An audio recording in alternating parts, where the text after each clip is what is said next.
Program pencegahan terpadu penularan HIV dan AIDS di Kota Yogyakarta salah satunya adalah pendampingan dan pengorganisasian WPA.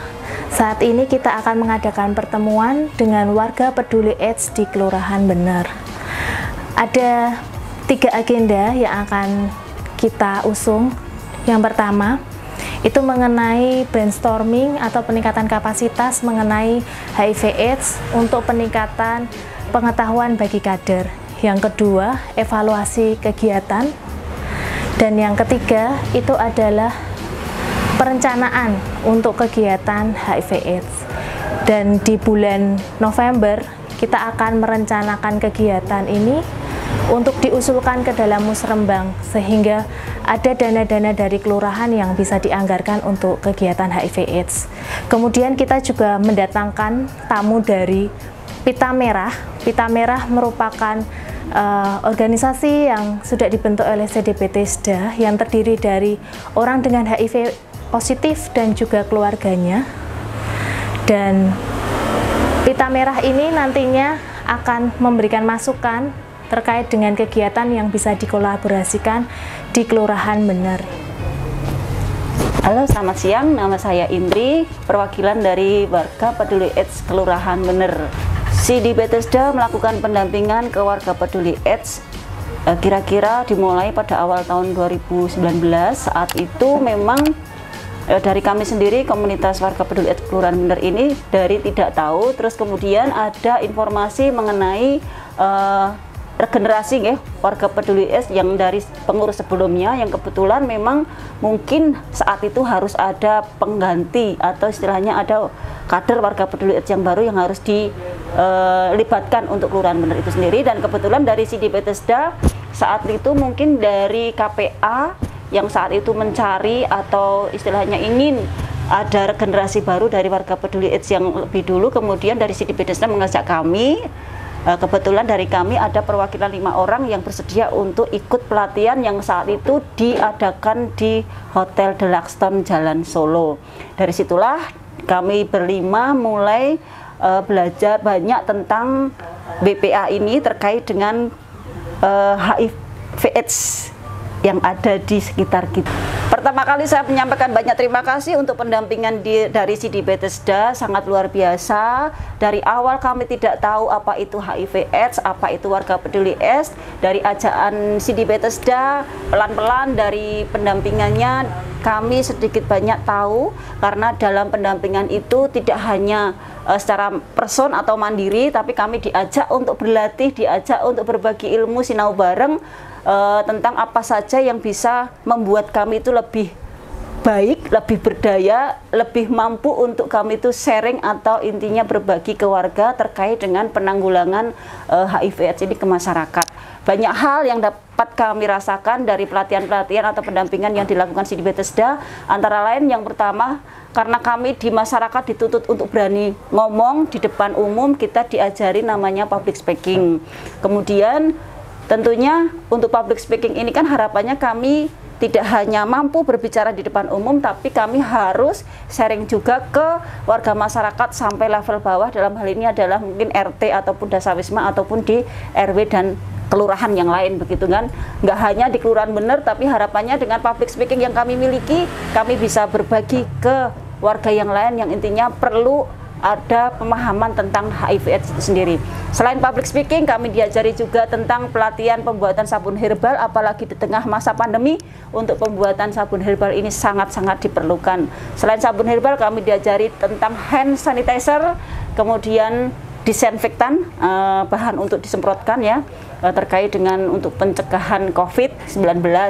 Kemudian untuk keterampilan lain, kami diajari tentang bagaimana membuat jamuan ya, jamu-jamu minuman herbal dari bahan herbal, ada kencur, ada jahe dan lain-lain, yang harapannya setelah pelatihan ini kami mempunyai kemampuan atau istilahnya keterampilan untuk kami sendiri bisa untuk mendapatkan pemasukan. Mungkin kalau kita olah lebih baik, kemudian kita juga bisa menanamnya dalam bentuk tanaman toga di rumah. Tentunya dengan pemanfaatan toga di rumah, kita juga bisa mempunyai apotek hidup di rumah. Begitu nggih untuk kaitannya dengan pembuatan pelatihan toga.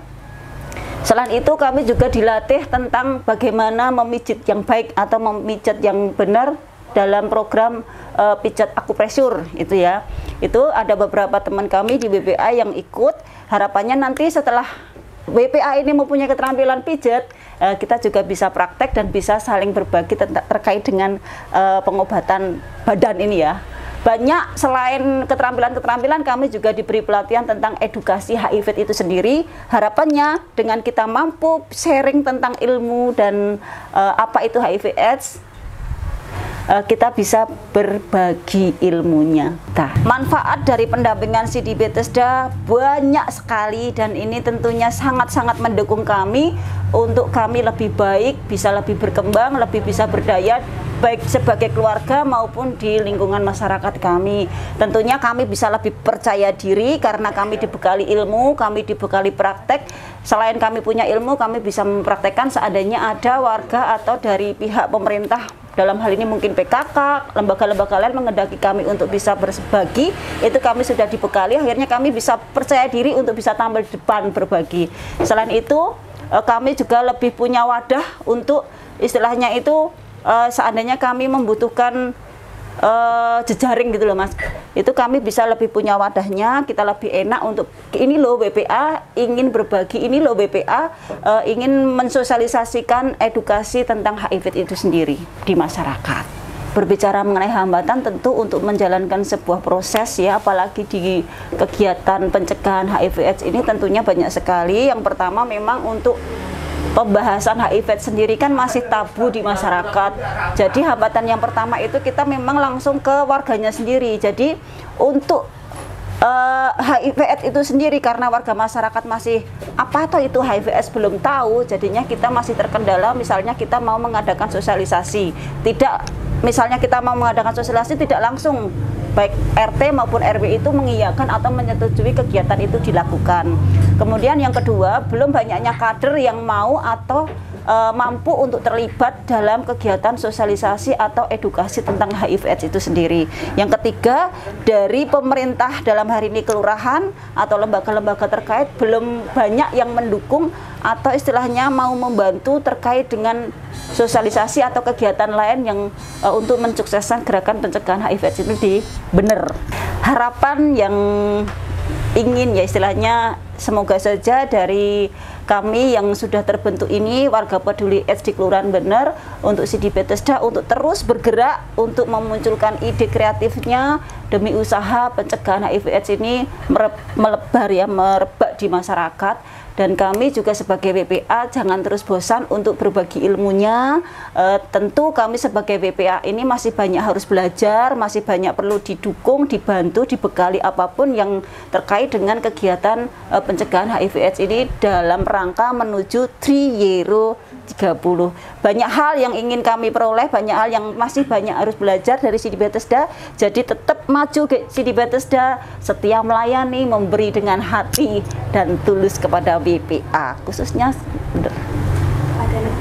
kepada negara. Kami ingin untuk dalam hal ini pemerintahan kota, baik di kelurahan, kecamatan atau kementerian apapun sampai di dinas-dinas terkait, mohon untuk bisa membantu kami dalam hal ini ya terus terang dana agar apa yang kami rencanakan, program-program yang kami rencanakan ini bisa terselenggara dengan baik, dan tentunya dengan program yang sudah kami rencanakan ini dapat berjalan lancar, tentunya akan dapat membantu kegiatan BPA di masing-masing kelurahan atau khususnya di Kelurahan Bener, sehingga nanti HIV/AIDS ini akan benar-benar menurun dan warga masyarakat benar-benar paham bahwa HIV/AIDS itu tidak setakut yang mereka takutkan, begitu loh. Selamat siang, nama saya Eva Dewa. Saya di sini mewakili komunitas Pita Merah. Saya adalah orang yang hidup dengan HIV sudah hampir 5 tahun. Pita Merah adalah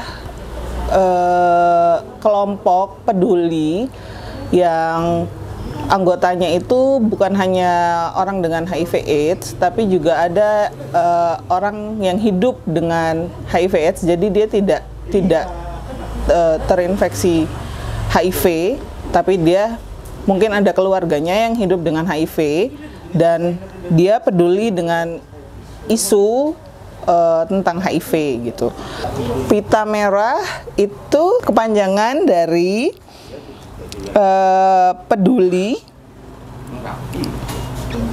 peduli, inklusi, solidaritas, dan meraih harapan. Misi kita ada 3. Yang pertama itu pendidikan tentang HIV dan AIDS kepada masyarakat secara reguler dan terus-menerus. Yang kedua itu pemberdayaan ODA secara fisik, mental, dan sosial. Yang ketiga itu kerjasama dengan stakeholder terkait. Kami dibentuk atas inisiasi dari Sidi Bethesda. Kami terbentuk secara struktur organisasinya itu bulan April 2021. Dengan sebelumnya itu diadakan brainstorming oleh Sidi Bethesda. Terus akhirnya terbentuklah kami membuat struktur organisasi dan kebetulan saya terpilih menjadi koordinator. Yang proses pendampingan yang dilakukan oleh Sidi Bethesda itu yang pertama ada pengorganisasian, kedua itu ada peningkatan kapasitas. Peningkatan kapasitasnya itu ada pelatihan ketahanan pangan lokal pada saat menghadapi pandemi COVID itu, terus ada juga pembuatan sabun herbal, hand sanitizer, dan pijat akupresur. Terus ada juga kegiatan berjejaring yang dilakukan yang dibantu oleh Sidi Bethesda itu untuk berjejaring terhadap stakeholder terkait untuk melakukan kegiatan-kegiatan gitu. Manfaat yang sudah dirasakan oleh Pita Merah itu selama ini itu Pita Merah akhirnya banyak anggota-anggota kami itu yang terdiri dari ODA dan OHIDA itu mau membuka diri dan open terhadap masyarakat, terhadap status HIV-nya, dan bisa mengedukasi masyarakat luas dan lebih berdaya juga sih. Jadi banyak anggota kami itu yang tadinya kurang percaya diri terhadap dirinya sendiri, dengan adanya Pita Merah itu menjadi wadah bagi mereka untuk saling menguatkan dan saling belajar gitu. Kalau hambatan dan tantangannya itu adalah karena sekarang ini lagi pandemi COVID, jadi kami itu hambatannya agak susah untuk bertemu, untuk berkumpul karena dibatasi peraturan-peraturan tertentu gitu yang nggak boleh kumpul-kumpul. Jadi itu sih kalau hambatannya untuk sekarang ini. Harapannya kepada Sidi Bethesda, semoga Sidi Bethesda untuk kedepannya tetap bisa menjadi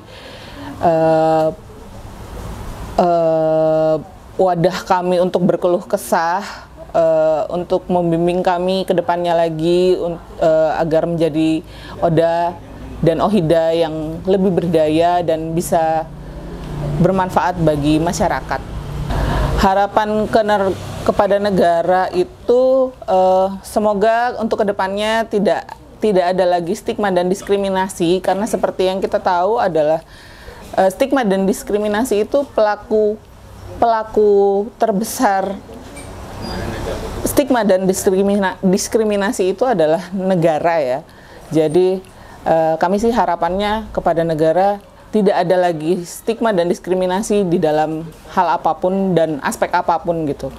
Mulai dari pekerjaan, pendidikan, dan kesehatan, apapun. Jadi kami bisa disetarakan sama dengan orang-orang yang tidak terinfeksi HIV. Program yang dilaksanakan oleh UPKM Sidi Bethesda Yakum ini berjudul Pencegahan Terpadu Penularan HIV dan AIDS di Kabupaten Belu dan Kota Yogyakarta. Program ini dilaksanakan sejak bulan Juli 2019 sampai dengan nanti bulan Juni tahun 2022. Kenapa program ini dirasa sangat perlu? HIV sampai dengan saat ini masih menjadi salah satu masalah kesehatan masyarakat utama di Indonesia. Dan Indonesia menjadi negara ketiga di Asia dengan pertambahan kasus HIV yang tertinggi. Sejak ditemukan pertama kali tahun 1987 sampai dengan bulan Desember 2016, jumlah kasus HIV itu mencapai 232.323 kasus dan kasus AIDS sebanyak 86.786. Kasus yang terlaporkan ini tidak menggambarkan jumlah kasus sebenarnya karena epidemi HIV dan AIDS erat kaitannya dengan fenomena gunung es. Artinya, banyak kasus yang belum terungkap karena berbagai kendala. Kenapa kemudian Kabupaten Belu menjadi pilihan wilayah intervensi? Yang pertama, Kabupaten Belu itu adalah kabupaten dengan jumlah kasus HIV kedua di NTT setelah Kota Kupang. Sedangkan jumlah kematian di Kabupaten Belu untuk kasus HIV dan AIDS ini menjadi nomor 1.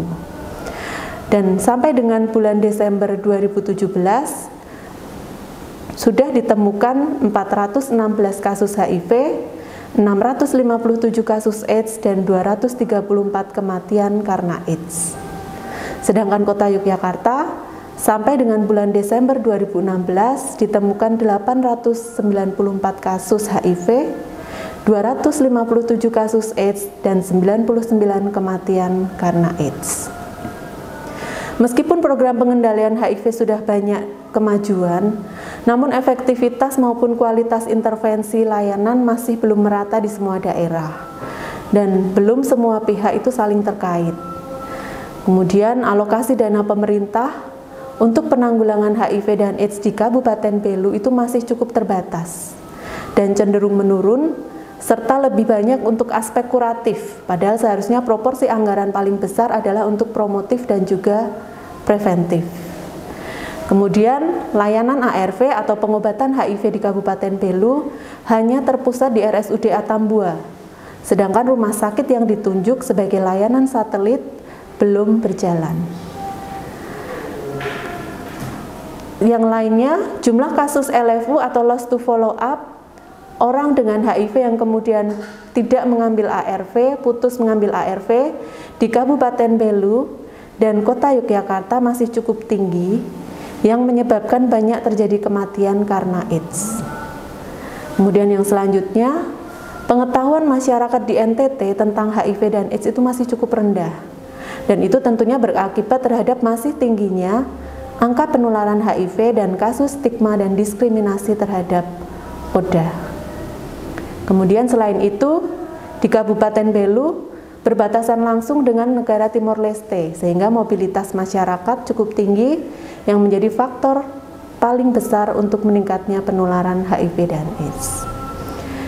Di Indonesia, termasuk juga di dua wilayah Kabupaten Belu dan Kota Yogyakarta, ibu rumah tangga menjadi populasi yang cukup tinggi terpapar kasus HIV dan AIDS. Jadi, ibu rumah tangga menjadi salah satu sasaran utama di dalam program yang dilaksanakan oleh UPKM Sidi Bethesda Yakum ini. Tujuan utama dari program HIV yang dilaksanakan oleh UPKM Sidi Bethesda Yakum ini adalah terwujudnya kontribusi terhadap pembentukan program pencegahan terpadu untuk infeksi baru HIV, serta pencegahan atau pemutusan fase dari HIV menuju AIDS, baik itu di Kabupaten Belu maupun Kota Yogyakarta. Dampingan program HIV yang saat ini sedang berjalan, yang pertama adalah WPA atau Warga Peduli AIDS. Untuk jumlah warga peduli AIDS yang didampingi oleh UPKM Sidi Bethesda Yakum adalah 16 kelompok, 8 kelompok di Kabupaten Belu, dan 8 kelompok di Kota Yogyakarta. Kemudian, selain warga peduli AIDS, ada juga kelompok dukungan sebaya yang didampingi oleh UPKM Sidi Bethesda Yakum.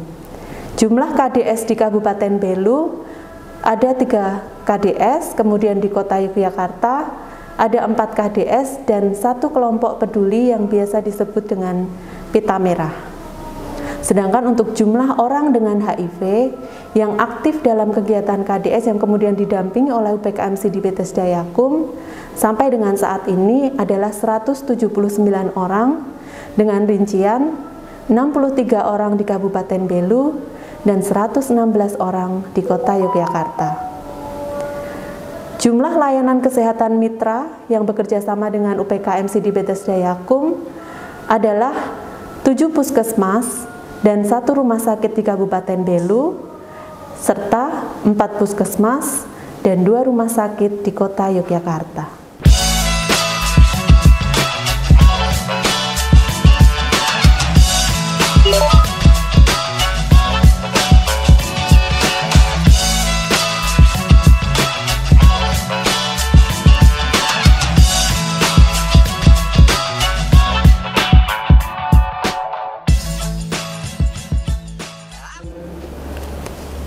Program yang sedang dijalankan ini dirasa sangat perlu karena sebagaimana data Riskesda menunjukkan bahwa persoalan kesehatan di NTT khususnya di 3 kabupaten yaitu di Alor, Malaka, dan Sumba Timur masih menjadi pekerjaan rumah bersama, yaitu berkaitan dengan kesehatan ibu dan anak, penyakit menular, kesehatan lingkungan, dan sanitasi. Dan tren sekarang ini penyakit tidak menular meningkat. Oleh karena itu, intervensi program kami dilakukan untuk meningkatkan interaksi inisiatif kesehatan berbasis masyarakat dengan fasilitas kesehatan pemerintah untuk meningkatkan kualitas sistem pelayanan kesehatan yang dipresentasikan institusi kesehatan di desa seperti Posyandu, Posbindu, Poskesdes, Polindes, tim SDBM desa, tim malaria desa, dan sebagaimana mestinya. Bagaimana program-program sebelumnya, Sidi Bethesda Yakum akan tetap memainkan peran sebagai katalisator dan juga fasilitator. Sementara masyarakat dan pemerintah desa yang akan berperan memimpin munculnya inisiatif kesehatan dan inisiatif kesehatan berbasis potensi lokal yang muncul dan berkembang itu diharapkan mendapat dukungan yang konkret, baik dari pemerintah desa sendiri, puskesmas, kecamatan, dinas kesehatan, maupun pemerintah di level kabupaten. Kemudian dukungan konkret dari pemerintah yang diperlukan ini untuk melanggengkan inisiatif kesehatan masyarakat diharapkan legal dan dapat dipertanggungjawabkan, yaitu ya berupa program yang bisa didanai oleh sumber dana yang ada di desa, kecamatan, dan bahkan kabupaten. Namun setidaknya didukung dengan pendanaan dari desa sebagaimana telah disyaratkan oleh pemerintah nasional. Adapun tujuan dari program ini adalah adanya kontribusi untuk meningkatkan pelayanan kesehatan di Alor, Sumba Timur, dan Malaka. Kita memiliki 3 indikator, yaitu jumlah desa sasaran yang melakukan 2 swadaya dukungan sosial dan inisiatif kesehatan untuk meningkatkan layanan kesehatan berbasis masyarakat meningkat dari 0 di tahun 2021 menjadi 18 di tahun 2024. Kemudian indikator yang kedua adalah jumlah desa sasaran, di mana rencana aksi meningkat peningkatan layanan kesehatan berbasis kekuatan terintegrasi dalam anggaran pembangunan desa, dan setidaknya 1 dukungan sosial dan inisiatif kesehatan didanai telah meningkat dari 0 di tahun 2021 menjadi 11 di tahun 2024. Kemudian di indikator yang ketiga, jumlah perjanjian kerjasama yang berhasil terlaksana antara desa sasaran dan puskesmas pelayanan kesehatan pemerintah telah meningkat dari 0 di tahun 2021 kemudian menjadi 18 di tahun 2024. Secara total ada 30 desa yang akan menjadi desa sasaran yang tersebar di 3 kabupaten, yaitu di Alor, Malaka, dan Sumba Timur. Masing-masing kabupaten ini ditentukan 2 kecamatan dan setiap kecamatan ada 4 sampai 6 desa sasaran, sehingga setiap kabupaten masing-masing ada 10 desa sasaran. Dalam proses pendampingan ini kita menggunakan pendekatan yaitu community based approach melalui participatory role appraisal atau PRA, kemudian SAT yaitu share, support, stimulate, appreciate, analysis, learn, listen, link, team, dan transfer. SALT ini untuk menggali lebih dalam kekuatan, mimpi, dan harapan dari keluarga-keluarga yang dikunjungi. Kemudian ada visioning di tingkat desa. Nah, pendekatan ini dilakukan secara karena percaya bahwa masyarakat mempunyai potensi, dan dengan melibatkan masyarakat termasuk kelompok rentan dalam pengambilan keputusan, maka isu kesehatan akan menjadi tanggung jawab bersama. Dengan demikian masyarakat bisa menjadi aktor dan agen perubahan, terutama untuk isu kesehatan. Kemudian proses pendampingan terkait penguatan kapasitas masyarakat dan stakeholder berbasis potensi yang ada, termasuk melibatkan kelompok rentan. Pendekatan ini penting dilakukan agar terjadi peningkatan pengetahuan, perubahan sikap, dan perilaku masyarakat yang mendukung kualitas kesehatan mereka. Kemudian fasilitas sarana teknologi tepat guna seperti sarana pembuatan obat tradisional, peralatan pengolahan bahan makanan lokal, mal pembuatan kloset, dan sebagainya, dengan tetap optimalisasi sarana yang tersedia di tingkat lokal. Kemudian ada advokasi perubahan kebijakan agar terjadi keberlanjutan program dan perubahan terus terjadi untuk pelayanan kesehatan yang berkualitas.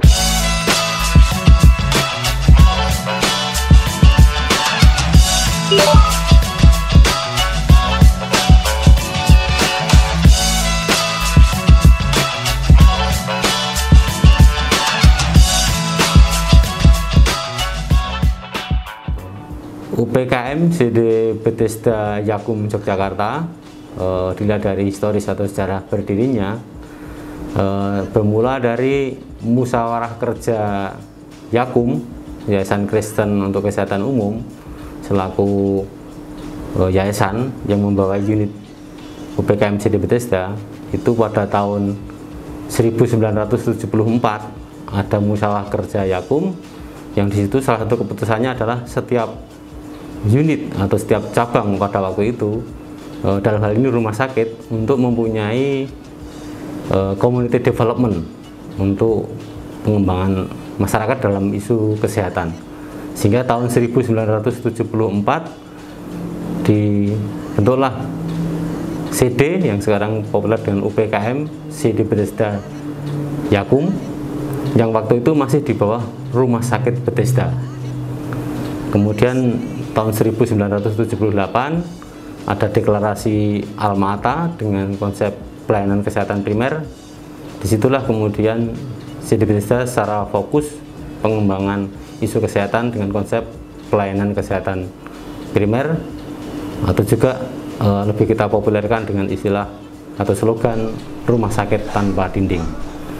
Kemudian CD Bethesda mengembangkan sayapnya, kemudian mulai tahun 1990-an yang sebelumnya hanya mendampingi atau pemberdayaan di masyarakat Yogyakarta, tahun 90-an mulai mengembangkan pelayanan di Timur Timur dan juga di Flores pasca bencana tsunami, dan sejak tahun itulah CD Bethesda mengembangkan pengembangan program di wilayah Indonesia Timur sampai sekarang.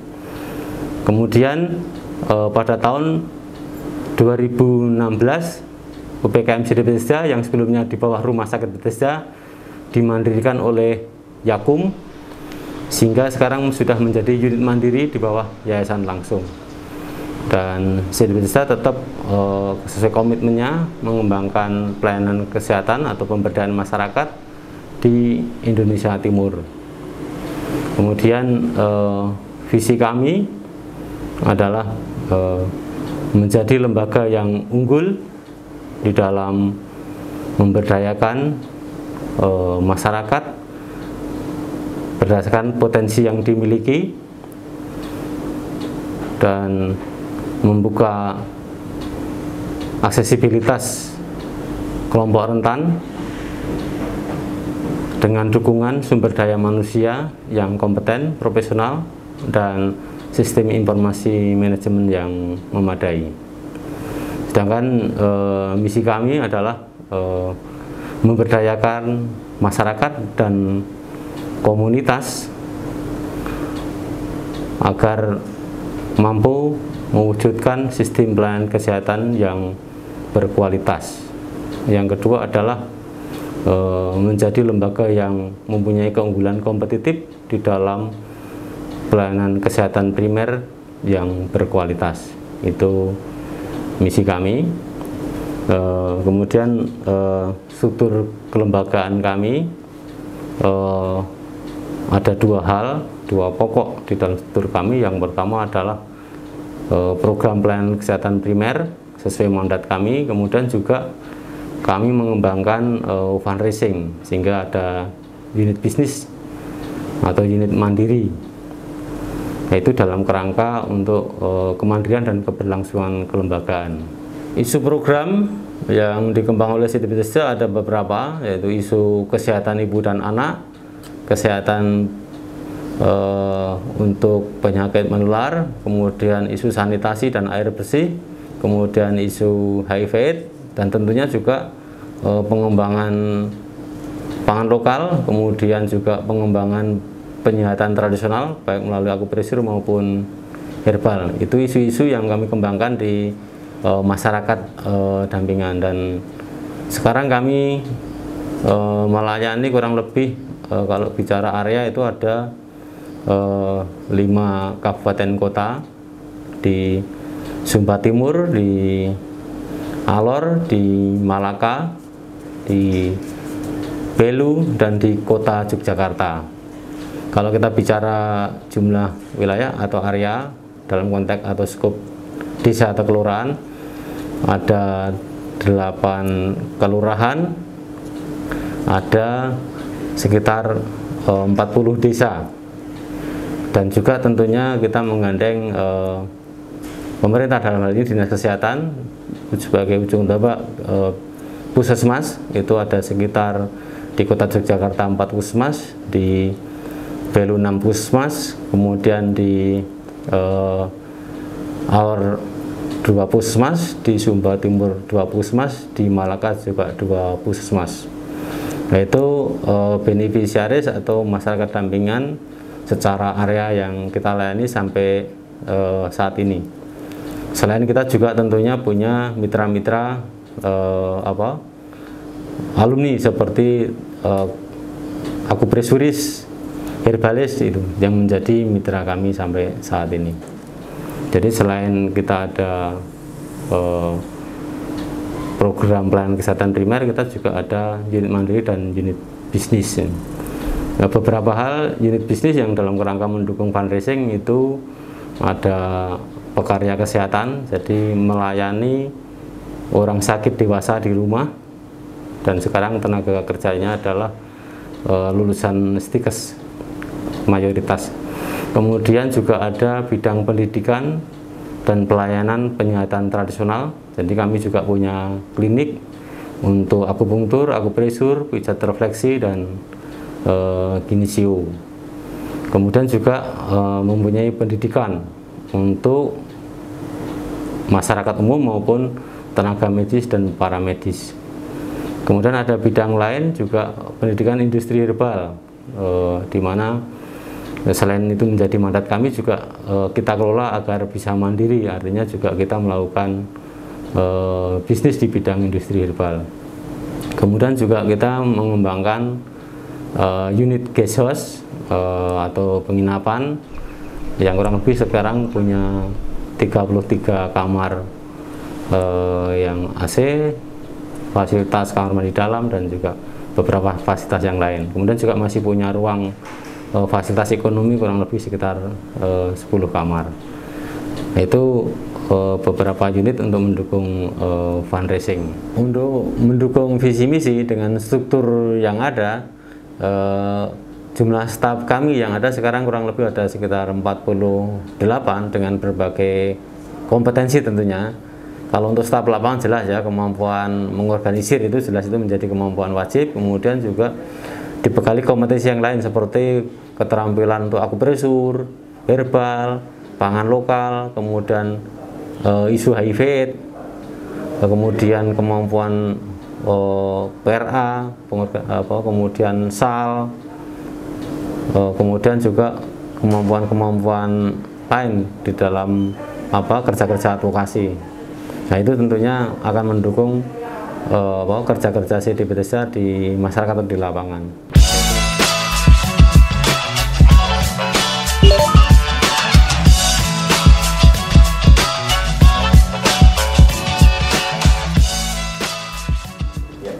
CD Bethesda kaitannya dengan JKLPK sebagai bagian dari jaringan. Secara historis atau sejarahnya saya lihat sekilas CD Bethesda ikut berjaring di JKLPK itu kurang lebih sekitar 1994, tetapi waktu itu lewat Yakum, yang masuk namanya itu Yakum sebagai inisiator sekaligus juga pendiri JKLPK. Kemudian CD Bethesda hanya sebagai partisipan. Nah, tentunya selanjutnya kemudian kita terlibat aktif di dalam jaringan JKLPK. Jadi kalau lihat saya sekilas ke belakang itu sekitar awal 2000-an sudah ada subsidi, dalam hal ini Direktur CD Bethesda menjadi pengurus JKLPK, termasuk di akhir-akhir tahun 2015-16an itu juga ada direktur kami yang menjadi pengurus JKLPK, dan juga ada staf yang memang juga menjadi direktur pelaksana di JKLPK. Itu dari sekilas keterlibatan CD Bethesda di jaringan JKLPK. Nah, tentunya banyak hal atau manfaat daripada jaringan JKLPK ini, jadi terutama sinergitas dalam aktivitas bersama ya seluruh jaringan untuk isu-isu kesehatan dasar ya, misalnya seperti pangan, kesehatan, pendidikan yang dilakukan secara bersama-sama. Kemudian untuk kedepannya saya kira JKLPK harus masih tetap fokus ya untuk memfasilitasi, mengorganisir kerja-kerja advokasi khususnya hak dasar seperti tadi pangan, kesehatan, pendidikan, isu lingkungan. Kemudian juga bisa memfasilitasi FLPK sesuai isu yang ada ya, dengan sumber daya yang di pusat untuk mendukung kerja-kerja di wilayah atau di region. Dan CD Bethesda sendiri sampai saat ini juga masih aktif di region ya, karena ada staf CD Bethesda yang juga menjadi pengurus FLPK. Jadi saya kira itu kedepannya JKLPK tetap masih harus fokus untuk memfasilitasi, mengorganisir kerja-kerja advokasi untuk isu-isu hak dasar. Dan saya kira juga mungkin JKLPK perlu mengembangkan jaringannya untuk terutama untuk isu-isu kesehatan hak dasar dengan mungkin organisasi keagamaan lain, misalnya dengan Muhammadiyah, dengan NU, Walubi, dan lain sebagainya. Kemudian juga saya kira mungkin ke depan perlu peningkatan kapasitas anggota ya, kemudian kapasitas anggota lewat JKLPK. Dan kemudian juga sharing antara anggota ya, kan mungkin masing-masing anggota punya potensi sehingga masih bisa saling belajar antara anggota. Kemudian karena situasi pandemi seperti ini, saya pikir JKLPK juga perlu mengembangkan sistem kerjasama jaringan ataupun peningkatan kapasitas secara online saya kira. Nah, mungkin itu ke depan tantangan untuk JKLPK dan harapan anggota-anggota JKLPK termasuk CD Bethesda ke depan.